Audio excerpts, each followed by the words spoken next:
이 사람들이 보는 것은 유일하게 가격이죠. 아마존에서는 45불에 살 수 있고 뷰티 서플라이 갔더니 79불이더라. 그것이 소비자들이 바라보는 시각이고요. 지금 코스모비즈 앱에 올라와 있는 공장 제품 같은 경우를 보면 26불 정도에 올라와 있는 것 같습니다. 이것을 소매 마진을 충분히 붙여도 45불에서 49불 사이에 판매할 수 있지 않겠습니까? 이것은 막연한 그냥 상상이 아니에요. 현실입니다.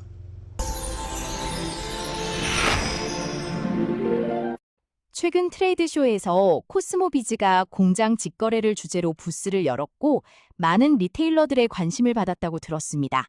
어떤 내용이었습니까? 네, 이번 트레이드쇼에서 많은 분들이 사인업 해주셨고 그리고 또 더 많은 관심을 보여주셔서 이 자리를 빌어서 감사 인사를 드립니다.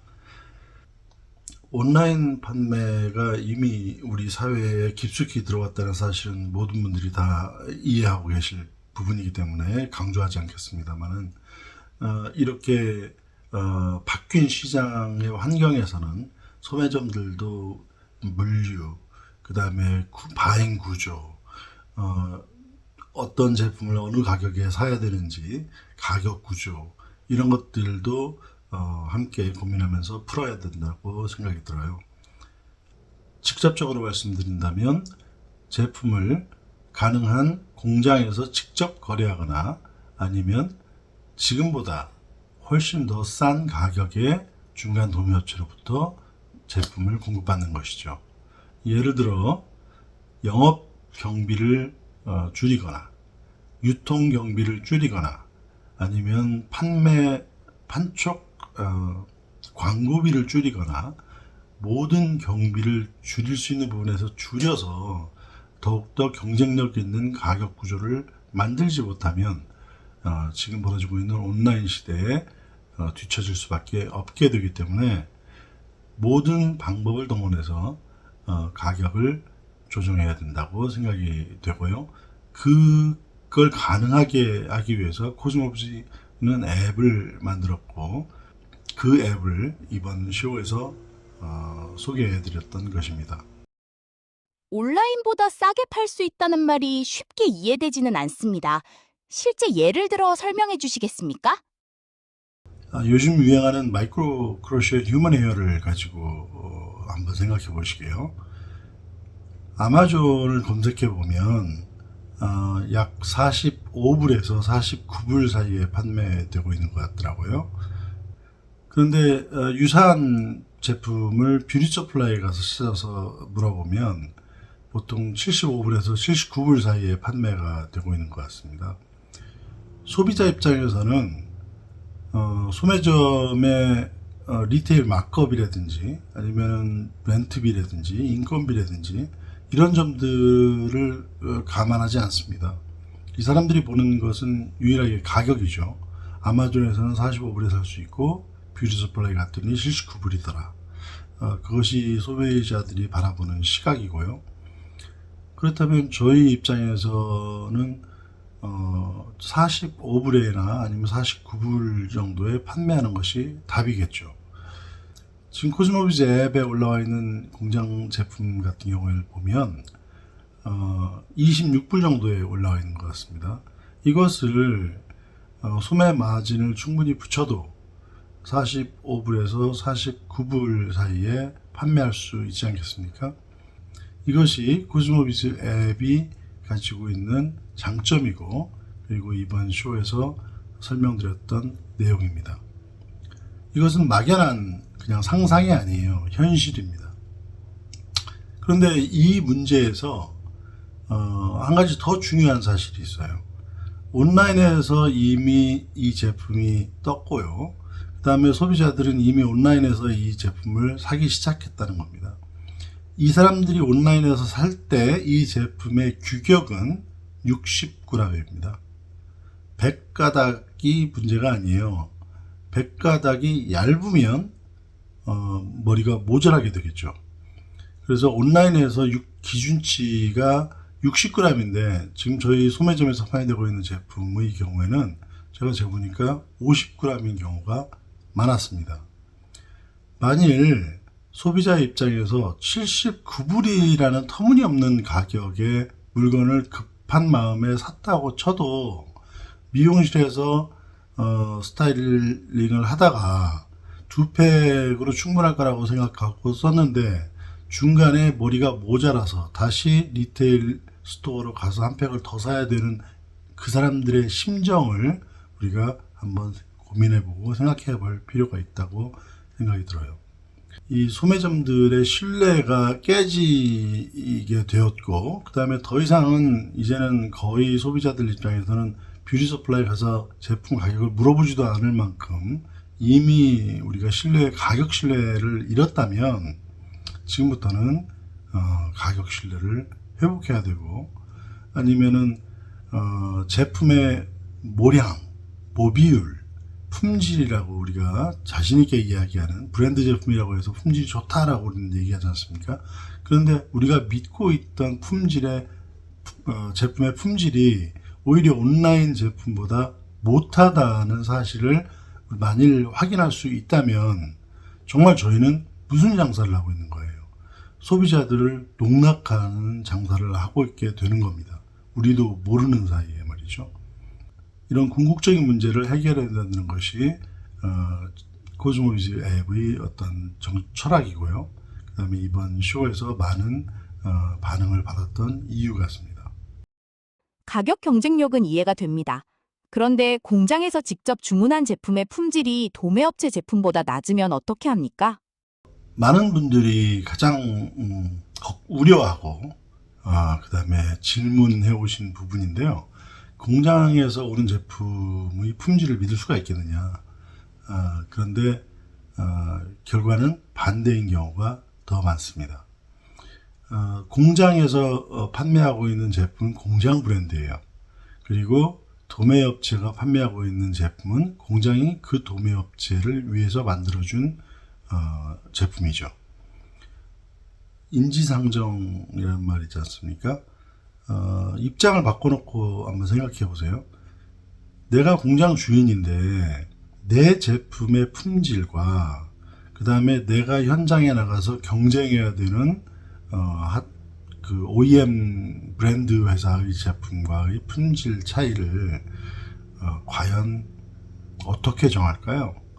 이거는 뭐 인간적으로 이해될 수 있는 부분 아니겠습니까? 저희 역시 코스모비즈 앱을 통해서 판매되고 있는 모든 제품의 품질이 보증되어야 되기 때문에 모든 제조업체들한테 요구하는 사항 중에 하나가 소매점들이 가격 대비 제품의 품질이 낮다고 생각돼서 반품할 경우에는 반품을 받아줘야 된다는 조건을 제시하고 그거를 꼭 지키도록 하고 있습니다. 궁극적으로는 이 문제를 우리가 좀 시스템화해서 체계적으로 유지하고 관리할 수 있어야 됩니다. 우리 소고기도 무슨 초이스나 셀렉트나 무슨 앵거스나 뭐 이런 급을 나누어서 정하지 않습니까? 그리고 그 급에 따라서 가격이 정해지는 것이고요. 휴먼웨어 역시도 이렇게 편차가 크기 때문에 저희가 품질 인증 제도라는 것을 시행해야 옳았습니다. 그런데 어떤 이유에서든 이런 품질 인증 제도가 도입되지 않았고요. 지금이라도 저희 코스모비즈에서 판매되는 모든 공장도 가격과 공장 제품은 품질 규격 인증 제도에 인증을 받은 제품을 우선으로 판매하는 정책을 시도할 겁니다. 싼 가격에 싸게 사서 싸게 파는 것이 소매점이 취해야 될 가장 우선순위의 목적이기 때문에 이 목적에 우선은 집중하고 그런 과정에서 소매점들의 이익이 확인되면 절차적으로 단계에 따라서 인증제도도 저희가 추가해서 시도를 해볼 예정이고요. 그리고 그런 모든 과정이 소매점 중심으로 운영되어야 한다는 절칙하에 이미 준비가 되었다고 말씀드릴 수 있습니다. 그렇다면 코스모비즈 앱은 기존 도매 회사를 제거하고 공장과 직거래하도록 만드는 것입니까? 도매는 기존의 의미에서의 도매는 대량으로 공장에서 물건을 사서 그다음에 이 소매점 규모로 물건을 되팔아는 기능이었었어요. 그런데 이것이 점차적으로 변해서 어떤 회사의 경우에는 도매가 아니라 브랜딩 회사로 발전했고요. 브랜딩 회사를 넘어서 그 뒤로는 어떤 유행을 창출하고 그 다음에 소셜 미디어를 이용해서 소비자들을 움직이는 그러한 브랜딩 OEM 회사가 됐죠. 이런 관점에서 보면 도매업체의 형태는 여러 가지 차원으로 변해왔고 그 다음에 도매업체들의 역할도 앞으로 계속 변해갈 것이라는 것은 분명한 사실입니다. 유행은 브랜드가 이끌고 그 다음에 제품은 기본적 제품은 또 기본적 제품 영역으로 새로운 유통 구조로 가야 되는 것이 맞는 것이죠. 소비자들의 입장에서도 보면 아마존에 가서 브랜드 이름으로 제품을 찾는 경우도 있어요. 또 반면에 제품의 카테고리로 찾는 경우가 있죠. 예를 들어서 마이크로 크로셰 휴먼 에어 브레이딩 이렇게 찾는 경우가 많고요. 꼭 굳이 브랜드를 찾는 시대는 이미 오래전에 끝났습니다. 끝난 것이 아니라 변했습니다. 단순한 도매의 기능을 떠나서 이제는 브랜딩 회사로 또 유행을 이끌고 소셜미디어의 인플루언서들을 활용해서 시장을 주도해 나가는 그런 운전자 역할을 하게 될 가능성이 매우 높고요. 그리고 이미 그렇게 하고 있는 회사들도 많습니다. 기존의 방식을 계속 고수하거나 그 기존의 방식에 안주하고 싶어서 소매점들이 지금 현실적으로 마주치고 있는 온라인 가격과의 경쟁에서 패배를 계속 요구하신다면 그런 도매업체는 오히려 이 업계에서 사라지는 것이 맞겠죠. 하지만 올바른 사고방식을 가지고 있는 도매업체는 분명 자신들의 색깔, 자신들의 브랜드, 자신들의 유행, 자신들의 인플루언스, 파워 이런 것들을 충분히 활용해서 앞으로 시장을 더욱더 크고 또 활성적으로 다이나믹하게 키워나갈 수 있다고 생각이 들고요. 공장에서 직접 주문하려면 주문량이 많아야 하고 시간도 오래 걸리지 않습니까? 코스모비즈 앱이 추구하는 가격 경쟁력이라는 것은 공장도 가격으로 싸게 사는 것뿐만이 아닙니다. 가능한 최소량 한 피스겠죠. 최소량이면 단 한 피스를 사더라도 공장도 가격으로 살 수 있고 그 다음에 단 한 피스를 사더라도 당일 혹은 다음 날 배달받거나 직접 가서 본인이 픽업할 수 있는 환경을 만드는 것이 열쇠라고 생각이 되고요. 그런 특별한 시스템을 코스모비즈 앱이 같이 갖추었다는 점이 특별하다고 생각이 듭니다. 두 번째는 가격 경쟁력은 앞과 뒤가 있는데요.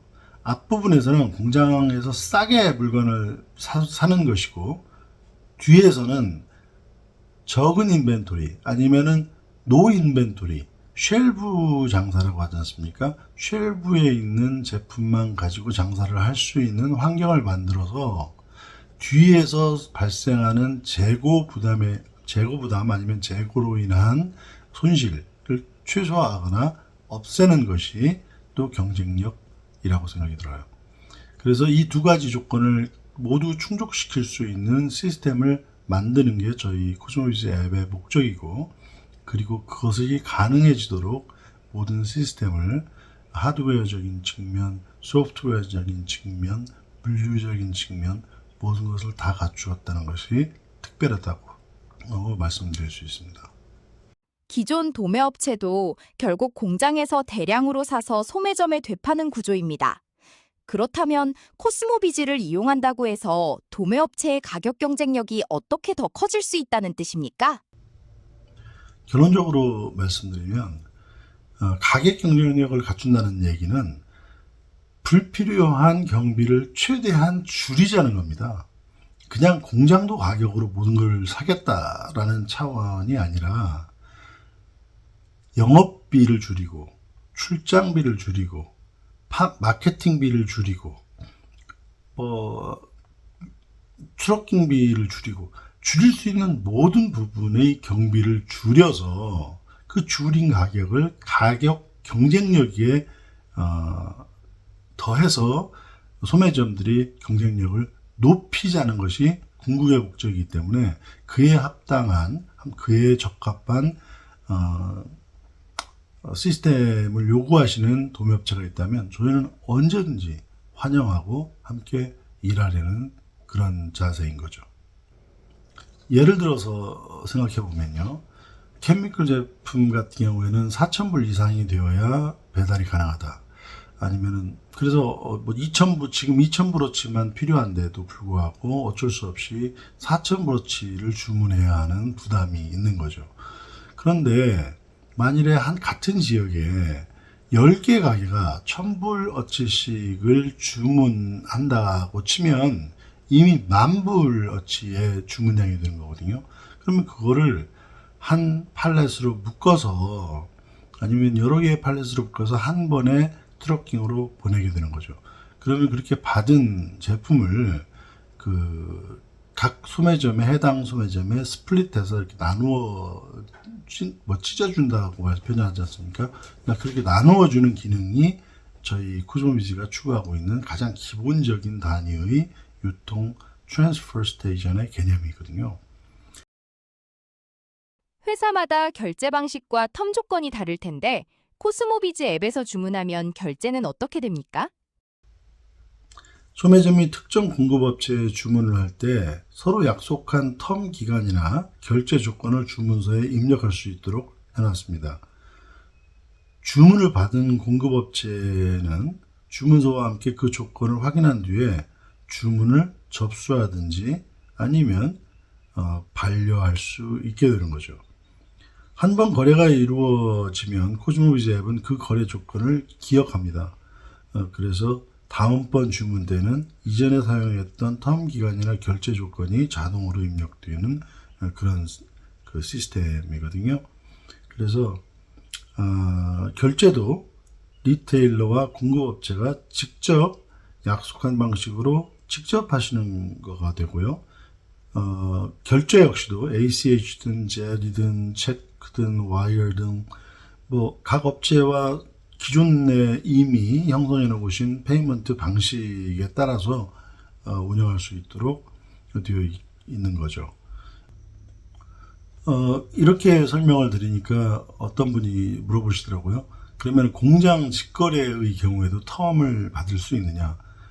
답변은 네, 받으실 수 있습니다. 입니다. 이 프로젝트를 준비하는 과정에서 제조업체 협회를 만나서 아주 소상하게 그분들도 물어보신 내용 중에 하나인데요. 신용 조회 시스템도 갖춰야 되는 것이고요. 그 다음에 신용 크레딧이라는 것도 신용 보험인 거죠. 신용 크레딧 보험이라고 하는데 이런 것들도 준비해야 되는 저희 과제 중에 하나입니다. 이런 모든 장치를 이용해서 제조업체들은 가능하면 소매점들에게 텀 기간을 제공해 드리고 싶어 해요. 그리고 그 텀을 제공해 드리는 방식에 있어서는 우선적으로 초기에는 코스모비즈가 어떤 검증 역할을 좀 해주면 어떻겠느냐라는 그런 제의도 받았고 초기 당분간만은 저희가 코스모비즈가 그러면 이 가게는 믿을 만한 가게입니다 라는 확인 정도는 해주기로 했습니다. 이미 주문 앱을 제공하는 회사도 있고 앞으로 코스모비즈와 비슷한 앱이 등장할 수도 있습니다. 왜 리테일러들이 코스모비즈를 선택해야 한다고 보십니까? 이미 여러 회사들이 이런 구매 앱을 만들어서 출시를 했고요. 그 다음에 또 저희 코스모비즈 앱과 비슷한 유형의 앱을 개발해서 지금 준비하고 계신 분들도 있는 걸로 알고 있습니다. 그런데 이번 트레이드쇼에서 나타난 현상처럼 많은 분들이 코스모비즈 앱에 쉽게 믿고 가입해 주신 이유는 저희의 중립성 때문이라고 생각이 들어요. 저희는 제품을 판매하는 도매업체도 아니고 또 제품을 사는 소매업체도 아닙니다. 언론사라는 아주 중립적이고 객관적인 위치에 있기 때문에 아마 그것이 저희가 얻는 신뢰인 것 같고요. 그 다음에 지난 16년간 코스모비즈가 이렇게 발행해 오면서 지난 16년 동안 쌓은 어떤 신뢰 이미지 아니면 믿음 뭐 이런 거 아닐까라는 그런 생각을 해봤는데요. 코스모비즈는 지금까지 객관적이고 중립적이고 그 다음에 소매점 중심으로 존재해왔기 때문에 앞으로도 그렇게 갈 것이고요.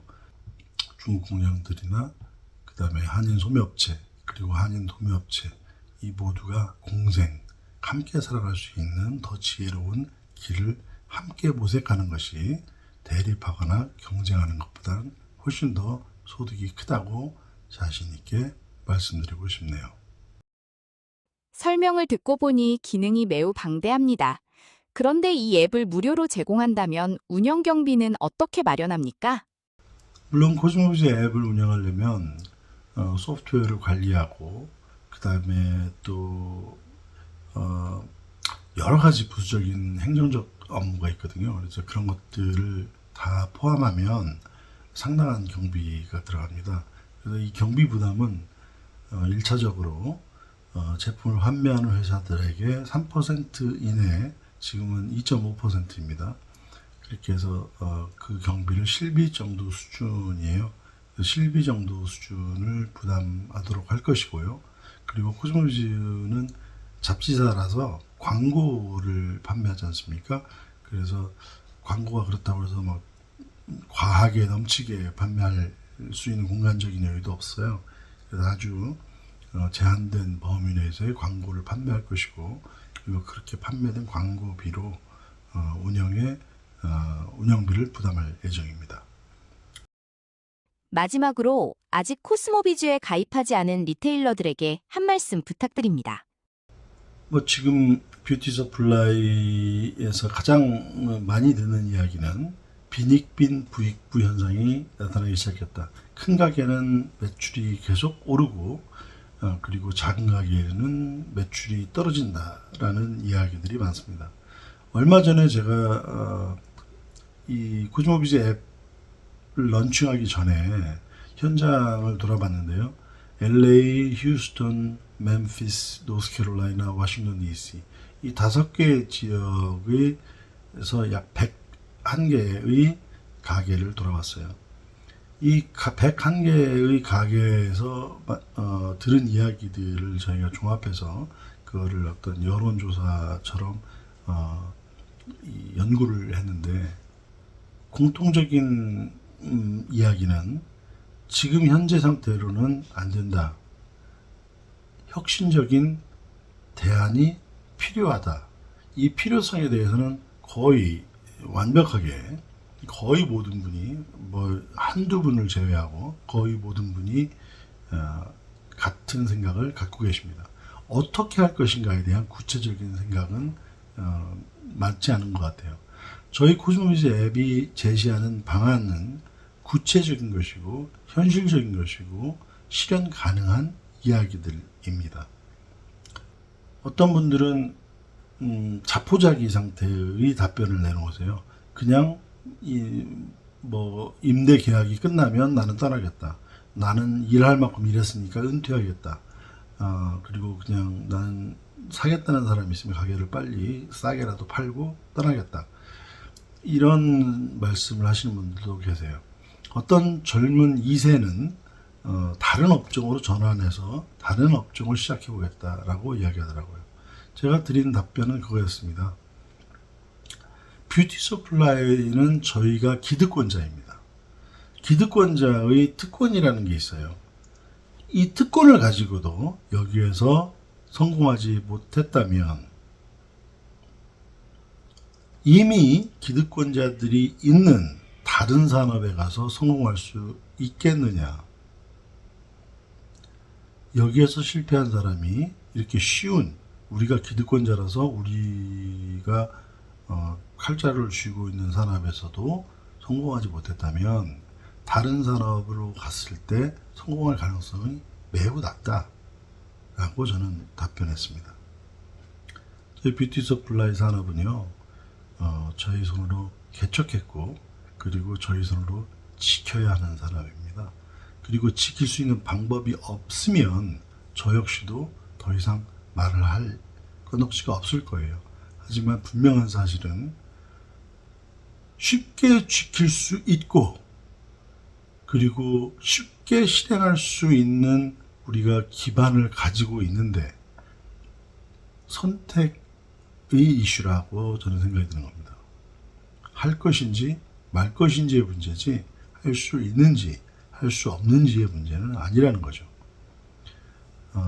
저는 뷰티 서플라이 산업이 특히나 AI 시대에 블루오션으로 떠오르고 있고, 그리고 이 블루오션으로 떠오르고 있는 이런 변화의 시대에서 저희가 경쟁력을 갖추고, 그리고 새로운 기회를 얻는 것이 저희 후손들에게도 마땅한 일이고, 그리고 저희 이 산업을 개척한 1세대들에게도 저희가 지어야 되는 책임이라는 그런 생각이 듭니다. 함께 해주시고, 그리고 먼저 시도해 보시라고 말씀드리고 싶어요. 무엇이 안 될 것인가를 연구하지 마시고요. 해보신 다음에 안 되는 부분이 있으면 어떻게 하면 될 수 있는지를 물어보시면 감사하겠습니다. 감사합니다.